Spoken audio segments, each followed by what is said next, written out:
తులవారికి గనక చూసుకున్నట్లయితే మీ యొక్క రాస్యాధిపతి సప్తమ స్థానంలో రవితో కలిసి ఉంటున్నాడు ఈ పక్షంలో. కాకపోతే 20వ తేదీ వస్తే మళ్ళీ అష్టమంలోకి వచ్చేస్తాడు.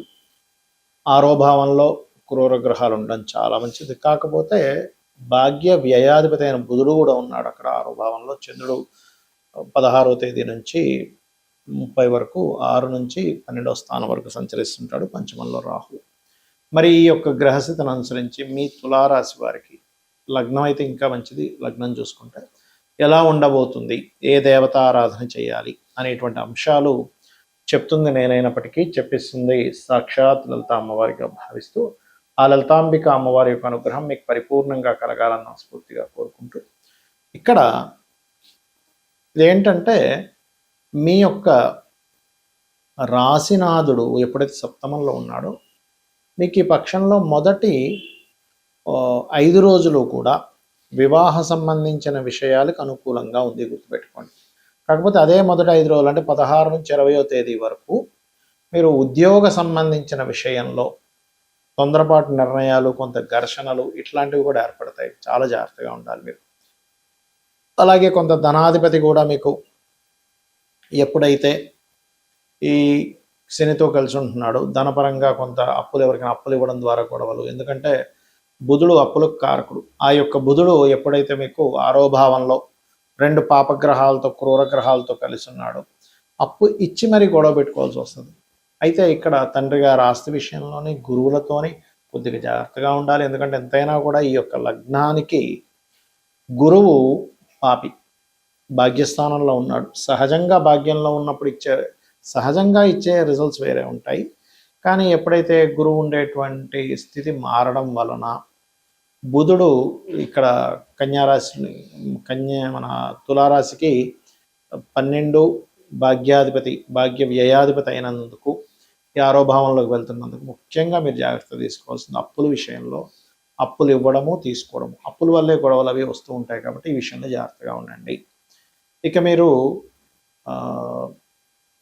ఈ అష్టమ స్థానంలో శుక్రుడు 20వ తేదీ నుంచి వస్తున్నాడు కాబట్టి కొంచెం పార్ట్నర్స్తో కొంత ధనం రావడం, జీవిత భాగస్వామి అనుకోండి, లేకపోతే వ్యాపార భాగస్వామి మూలంగా కొంత ధనపరమైనటువంటి విషయంలో కొంత అనుకూలత ఏర్పడము, కొద్దిగా 20వ తేదీ తర్వాత నుంచి కొద్దిగా మీకు ప్రదేశము మారడము ఇటువంటివి కనబడుతున్నాయి.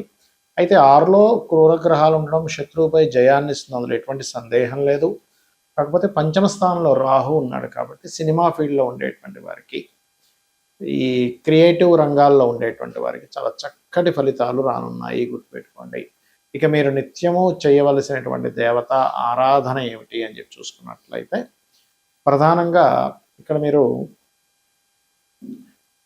మీ మీ నిత్య దేవతారాధన దుర్గాదేవి యొక్క ఆరాధన కనుక చేస్తూ లక్ష్మీ నరసింహస్వామి లేదా ఆంజనేయ స్వామి యొక్క ఆరాధన కనుక చేసినట్లయితే అన్ని విధాలా మీకు బాగుంటుంది. ఇక్కడ ఇప్పుడు ఉన్నటువంటి పరిస్థితులు ఏవైతే ఉన్నాయో, బయట ఉండేటువంటి పరిస్థితులు ఈ శని కుజుల కలయిక వల్ల కొంచెం మన ఇండియాలో కూడా కొంత ఈ బాంబులు పేలడం అనుకోండి, లేకపోతే కొంత ఉద్రిక్తంగా ఉండే ప్రభావం పెరుగుతుంది. అంటే అలాగా కొంచెం ఎండ మనకు చూడండి బయట తీవ్రంగా పెరగడం, ఆ ఎండ వస్తూనే ఒకటేసారి అంటే వాతావరణంలో జరిగేటువంటి మార్పులు ఏమిటి అంటే విపరీతమైన ఎండలు, దాంతోపాటు సడన్గా ఉన్నటువంటి వర్షాలు శని కుజుల కలయిక వల్ల. అదేవిధంగా ఎక్కువ రద్దీగా ఉండేటువంటి ప్రదేశాల్లో ఎక్కువగా తిరగకండి, చాలా జాగ్రత్తగా ఉండండి. అలాగే మరొక విషయం ఏంటంటే ఈ విదేశాలకు వెళ్ళాలి, విదేశాల్లో ఉండేటువంటి వారు, నేను చాలా రోజుల నుంచి చెప్తూ వస్తున్నాను, 2-3 నెలల నుంచి ఇప్పుడు కూడా చెప్తున్నాను. ఎందుకంటే 12వ స్థానం, సహజ 12వ స్థానం అనేది శని కుజులు ఉన్నారు అక్కడ, మీనరాశి. కాబట్టి ఏమాత్రం మీరు స్వదేశంలోకి వచ్చి ఉండగలిగితే కొంతకాలం రావడం మంచిది ఇప్పుడు ఉండేటువంటి కండిషన్స్ పరంగా చూసుకుంటే. అలాగే ఇక్కడ రైతుల విషయం కనుక చూసుకున్నట్లయితే కాస్త ఈ వంకాయ కానివ్వండి, లేనట్లయితే మామిడి పళ్ళు, అరటి పళ్ళు పండించేటువంటి వారు కాస్త జాగ్రత్తగా ఉండాలి, గుర్తుపెట్టుకోండి. అలాగే మరొక విషయం ఏంటంటే ఇక్కడ చాలామంది ఈ ఏలినాటి శని ఇప్పుడు మనకి ఎవరెవరికి ఉంది, ఏ రాసుల వారికి ఉంది, మేషంకి ఉంది, కుంభానికి ఉంది, మీనానికి ఉంది. సో ఈ 3 రాసుల వారికి కుజుడు కలిసినందుకు శనితో ఆ ఏలినాటి శని ప్రభావం తగ్గుతుంది. కానీ ఆ 2 గ్రహాల యొక్క ప్రభావం ఉంది కాబట్టి ఏలినాటి శని 3 రాశులకు చెప్పుకున్నాం మనం. అష్టమ శని సింహం వారికి ఉంటుంది, మీనము వారికి అర్ధాష్టమ శని ఉంటుంది. కాబట్టి వీరందరూ కూడా శనికుజ గ్రహాల దగ్గర దీపారాధన చేయడం ముఖ్యంగా తెలుసుకోవాలి. ఇంకొకటి ఏంటంటే షేర్ మార్కెట్ కారకుడైనటువంటి బుధుడు ఈ యొక్క శని కుజ గ్రహాల మధ్యన వస్తున్నాడు కాబట్టి షేర్ మార్కెట్లో మీరు ఎప్పుడూ చూడనటువంటి ఫ్లక్చుయేషన్స్ జరగనున్నాయి రాబోయే 25 రోజులు కూడా గుర్తుపెట్టుకోండి. బుధుడు వస్తున్నాడు మీన రాశిలోకి. ఇది చాలా చాలా చాలా ఇంపార్టెంట్ అయినటువంటి విషయం, అది ప్రధానంగా గుర్తుపెట్టుకోండి. అలాగే మరొక విషయం ఏంటంటే ఇక్కడ ఈ ట్రేడింగ్ చేసేవాళ్ళు, షేర్ మార్కెటింగ్ రిలేటెడ్ సంబంధించినటువంటి వాటిలో ఉండేటువంటి వారు మరియు మార్కెటింగ్ రంగాల్లో ఉండేటువంటి వారు ఈ యొక్క విషయాల్లో జాగ్రత్తగా ఉండాలి. అయితే ఎప్పుడూ కూడా గోచారం అనేటువంటిది మనకి కొంత పర్సెంట్, ఒక 10 to 15% పనిచేస్తే మన పర్సనల్ చార్ట్ ప్రధానంగా పనిచేస్తుంటుంది అక్కడ. కాబట్టి మీ జన్మజాతకంలో గ్రహాలు ఎలా ఉన్నాయి, జన్మజాతకంలో లగ్నం ఎలా ఉంది, లగ్న బలం ఎలా ఉంది, దానివల్ల మీరు ఎదగడం అనేది జరుగుతూ ఉంటుంది. మీ శారీరక సంస్కృత కానివ్వండి, ఇవన్నీ జరుగుతూ ఉంటాయి. ఇక 2వ భావం ధనస్థానం, అంటే మీకు ధనయోగం ఏ రకంగా ఉంది అనేది ధనభావాన్ని బట్టి చూసుకోవాలి, అంతేగాని ఎల్నాట్స్ వచ్చింది కాబట్టి ధనం లేదనుకోవడానికి కాదు అక్కడ. అలాగే మరొక విషయం ఏంటంటే ఇక్కడ గమనించినట్లయితే ఇక 3వది ఏంటి, అన్నదమ్ములతో ఉండే సఖ్యత, ఎప్పుడు ఏ ప్రాపర్టీ తీసుకోవాలి 4వ భావంలోని, సంతానం గురించి 5వ భావంలోని, రుణరోగ శత్రువుల గురించి 6వ భావంలోని, వివాహం ఎప్పుడవుతుంది అనేటువంటి 7వ స్థానంలోని, అదేవిధంగా మీ యొక్క ఆయుష్ అంటే కొంచెం ఏదైనా ఆకస్మిక సంఘటనలు ఉన్నాయా, లేకపోతే తల్లిదండ్రులతో ఉండే రిలేషన్ 9వ స్థానంలో, అదే రకంగా మీ యొక్క కర్మ అంటే కొంతమందికి వృత్తిపరంగా విదేశాలకు వెళ్తే కొంతమంది బాగా సక్సెస్ అయితే, కొంతమంది స్వదేశంలో బాగా సక్సెస్ అవుతారు. కాబట్టి విదేశాల్లోకి వెళ్తే బాగుంటుందా, స్వదేశంలో బాగుంటుందా అనేటువంటి ఒక క్లారిటీ అనేటువంటిది మీకు మీ 10వ భావాధిపతి ఎక్కడున్నాడనే దాని మీద ఇస్తుంది. కాబట్టి ఏంటంటే ఇన్వెస్ట్మెంట్స్ కానివ్వండి, బిజినెస్ రాణించేది కానివ్వండి, అన్నీ మీ జన్మజాతకంలో ఉంటాయి. గోచార ఫలితాలు కేవలం 10 to 15% మాత్రమే, ఇది ప్రధానంగా గుర్తుపెట్టుకోండి. అలాగే సరే జాతకం లేదు, అప్పుడు ఏం చేయాలి? మీరు చక్కగా మీ యొక్క జాతకం లేనంత మాత్రం చేత చింతించకుండా అమ్మవారి యొక్క ఆరాధన నిత్యము లలితా సహస్రనామాలు, లేదా విష్ణు భక్తులు అయి ఉన్నట్లయితే విష్ణు సహస్రనామాలు, శివభక్తులు అయ్యారు శివ సహస్రనామాలు చేసుకోండి.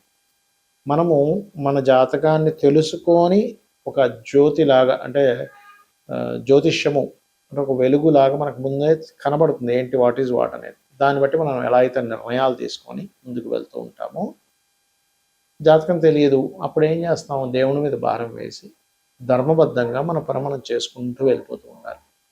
ఇది ప్రధానంగా గుర్తుపెట్టుకుని అందరూ కూడా ఇప్పుడుండే ఈ శనికుజుల యొక్క ప్రభావం మూలంగా అందరూ అన్ని రాసుల వాళ్ళు కూడా కొన్ని విషయాలు కనుక పాటించినట్లయితే ఎటువంటి ఇబ్బంది పడరు వారు. ఒకటి, శక్తి దేవత ఆరాధన, అంటే ఆంజనేయ స్వామి ఆరాధన అనుకోండి, లలిత అమ్మవారి మన దుర్గా ఆరాధన అనుకోండి, ఎనీ శక్తి దేవత ఆరాధన అంటే మనకి దశమహావిద్యల్లో ఉండే దేవతామూర్తుల్ని ఆరాధించడం. రెండవది, మీకు దగ్గరలో గోశాల కనుక ఉన్నట్లయితే అందులోని దేశీవాలి గోవుకి, జెర్సీ ఆవుకు తినిపించొద్దని నేను చెప్పట్లేదు, కానీ జెర్సీ ఆవుకి దేశీ ఆవుకి ఉండే తేడా ఏమిటంటే ఇందులో సకల దేవతలు ఉంటారు, అది ఒక ప్రాణి అంతే. ప్రాణికి మీరు ఇస్తున్న ఫలితం వస్తుంది అక్కడ. ఇక్కడ సకల దేవత ఆరాధన జరుగుతూ ఉంటుంది, గుర్తుపెట్టుకోండి. ఆ రకంగా మీరు ఎప్పుడైతే ఈ యొక్క గోవులకి తినిపిస్తారో చక్కటి ఫలితాలు వస్తాయి. మరియు శనివారము మంగళవారం అందరూ కూడా ఎటువంటి ఇన్వెస్ట్మెంట్స్ చేయకండి దయచేసి. ఇది ప్రధానంగా గుర్తుపెట్టుకోవాల్సినటువంటి అంశం, గుర్తుపెట్టుకోండి. ఇక మీరు ఇంకొక విషయం ఏంటంటే, అందరూ కూడా ఇన్వెస్ట్మెంట్ షేర్ మార్కెట్ గురించి చెప్పాను. ఈ గోవులకి పెట్టేటువంటి విషయం ఒకటి, చండీ వినడం కానీ చండీ పారాయణం కానీ ఇవి గనక చేసినట్లయితే మీ జన్మజాతకంలో ఒక్కోసారి చూడండి మనకి బ్లాక్డ్ భాగ్య చక్ర అంటూ ఉంటాం. ఏదైనా బ్లాక్ అయ్యి ఉందండి చక్రంలో, సంథింగ్ దోషం ఏర్పడింది, నేను దీనివల్ల చాలా కష్టం పడుతున్నాము అని అనుకునేటువంటి వారికి మీరు గనక చండీ వినడం కానీ, ఇప్పుడు చాలామంది ఏమనుకుంటారంటే ఆలయాల్లో సామూహికంగా జరుగుతూ ఉంటాయి. ఆ రకంగా సామూహికంగా జరుగుతున్నప్పుడు అక్కడికి వెళ్తే మనం అన్ని డబ్బులు కట్టలేం కదండి అన్నప్పుడు మీరు అక్కడికి వెళ్ళి కూర్చున్నా కూడా అందులో 0.5% వస్తుందని చెప్తుంది శాస్త్రం. అక్కడికి వెళ్ళి పార్టిసిపేట్ చేసినా కూడా ఇలా చేయండి, అన్ని విధాలా మీకు బాగుంటుంది. శ్రీమాత్రే నమః.